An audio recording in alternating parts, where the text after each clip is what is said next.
Good morning, everybody, and welcome to the Recovery Classroom. My name is Drew. I'm an alcoholic through and through. Today, by the grace of God, I'm a recovering alcoholic, and I couldn't be any more grateful. We want to welcome you to this platform, regardless of what your addiction may be. You are absolutely 1,000% unequivocally welcome here. We support all pathways of recovery. Your pathway, and whatever that may look like. We don't care. We're just glad you're here. We are here to help. But most importantly, we want to make sure that it works for you. Real quick, tomorrow night, if you're local to the Huntington, West Virginia area at Pea Ridge United Methodist Church, 7 o'clock, come on down and check out the Crosstalk meeting. We'll be down there just having a hell of a good old time talking about many different topics under the sun related to recovery. So I encourage you to come on down. Speaking of meetings, I want to ask you, why are you in meetings? Why are you here? Sure, we can all agree that we're here because we have an addiction problem, be it alcohol, mine happens to be alcohol, be it drugs, be it sex, hell, be it food. I've heard of that too. So we all have an addiction problem. So that's why we're here, Drew. Of course, that makes sense. Okay, but why are you here? Ask yourself, why are you here? Did a judge order you to participate in a 12-step program? Maybe your spouse, your significant other, drew the line in the sand and said, hey, nope, you're going to go get some help. Maybe you just got sick and tired of being sick and tired, and that's why you're here. No matter what the reason may be, most people who have an addiction problem and who have made that decision to get help, to seek help, find themselves in a meeting room somewhere. And I've said 1,000 times, meetings can take on different shapes and forms, but typically people come into meetings because they want to surround themselves with like-minded individuals. And that's really what I'm asking here is, why are you in a particular meeting? Are you coming there because you're excited about your recovery? You're excited about the path that you see forward? Do you see a path now, whereas 2 months ago you didn't? That's what it was for me. Whenever I first came in the rooms, I didn't see any pathway forward for me being sober. I saw no pathway, no hope. And I began associating myself with like-minded individuals who, over time, gave me hope. I saw a path forward for me. I saw a path that was my path forward. I found that hope.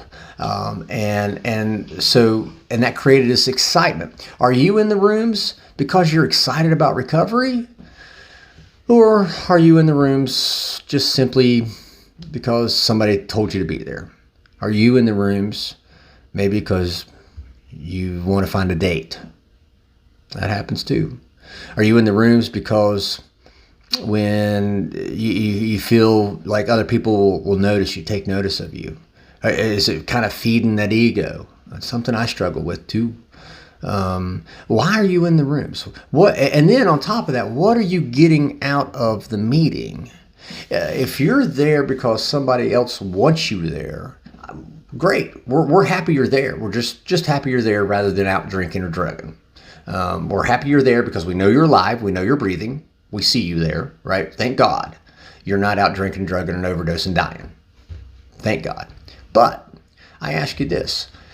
If you're there because somebody else is making you be there, are you really getting as much out of it as what you could? Are you walking away with as much coming out of a meeting as what you could? Now again, I want to reiterate. We're happy you're there. We're happy you're breathing. We're happy you're alive and you have another shot at this thing called life. But what are you walking away with? What are you getting out of that meeting? And that's why I always say it's incredibly important to pay attention to the meetings that you attend. Pay attention to the people that you surround yourself with. But it's just as important to pay attention with how much effort you're putting into the meeting. Are you participating in a meeting? Are you listening to every word that's being spoken? Are you listening and paying attention to the different things that people share in the meeting? Are you taking notes? Are you walking away with something? Or are you just going through the motions? See, when I came into the rooms, no one forced me to come in the rooms. I just reached a point in my life where I was sick and tired of being sick and tired. So I had my own motivation. That was my motivation, was to come into the rooms. Again, nobody forced me. And so I felt bad for the longest time because I kept thinking, I'm going to get more out of this meeting I'm in than, say, somebody who's there who doesn't want to be there. I did. I felt bad for the longest time. And if you're going to be there, if you have to be there, even if you have to be there, why not go ahead and take advantage and get as much out of that meeting as what you can? I mean, you have to be there, so take as much of it as you can. Take it home, study it, think about it, process it, digest that information that you received. There was a message in that meeting that you received. The question is, what are you going to do with that message? Now, this brings up to the topic of, what if you're just there to get a date? That's possible. That's possible too. But I ask you, why would you be looking for a date in a meeting whenever you're there at that meeting to help yourself recover? Well, I need a date. I need to find a relationship so that can help me recover. That's not how it works. More often than not. And it's unfortunate. It's sad. But usually those relationships that start, especially in early recovery, do tend to not last. I'll say it like that. They tend not to last. And what happens is one person starts using it, and that causes the other person to relapse, and vice versa. We've talked about relationships before. I didn't go into a meeting room looking for a relationship. I walked into a meeting room looking for recovery. And even now, I'm still excited about that recovery. I'm still excited. Just today, 950 days in, 190 sets of 5 fucking days, I'm still just as excited today as what I was on day 1, day 5, day 7. Because I have hope, still have hope. I ask yourself, when you walk into a meeting, I want you to ask yourself, when you walk into a meeting, what are you expecting to get out of that meeting? Are you expecting to get a date? Because if you want a date, there's plenty of online resources that you can go to find a date. Truly, there just are nowadays. Are you going there to get fed, to get your spirit fed, to get your mind centered, to seek out a possible potential solution to a problem you might be facing? And how much work are you putting into that meeting? Again, are you listening to every word? Are you taking notes? Anybody who's been to a meeting with me will tell you I have a little notebook and I always write down notes. I'll hear something and I'll write it down. Somebody will be speaking and a random thought will come into my brain and I'll write that down. I'll go, ooh, that's a good thought. I need to remember that. And I'll write that random thought that I had down. It may have nothing to do with what the person is saying. I always take notes, and then that way I can later go back and reflect on those notes. So I want to encourage you today, if you're going to meetings, whether you have to be there, whether your spouse or significant other is making you be there, you are there. Why not walk away with some information, some tidbit of advice that's going to help you improve your life?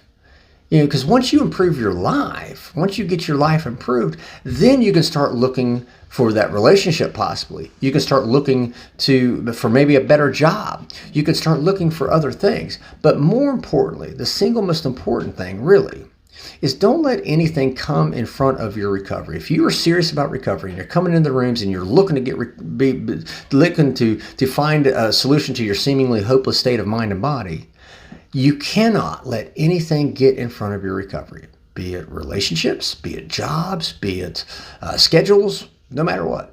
You can't let it get in the way. And I want to encourage you with that today. So with that being said, I'll let you guys go. I hope you guys have an absolutely kick-ass Monday, the start of the week. I want to thank you guys for letting me come in and share 5 to 10 minutes of your day with you. You guys absolutely keep me sober, and I couldn't be any more appreciative. If you have a topic you'd like to hear discussed, feel free to email me, Drew, D-R-E-W, at recoveryclassroom.org. In the meantime, we'll be talking again tomorrow.